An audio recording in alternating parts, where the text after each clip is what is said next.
To set up the QuickBooks integration for QuickBooks Online, you will log into Payroll Relief and go to Integration and then QuickBooks Online.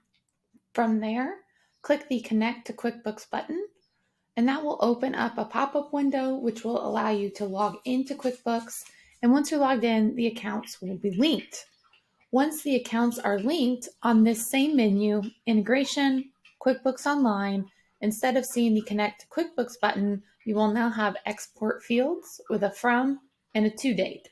Just use those dates to export your payroll data.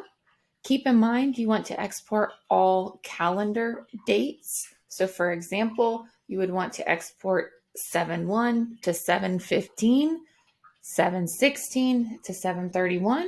You would not want to skip any calendar dates because the transactions are based on the transaction dates, not the pay dates. We also suggest only exporting through yesterday. So today being July 19th, my date to export through should only be through the 18th.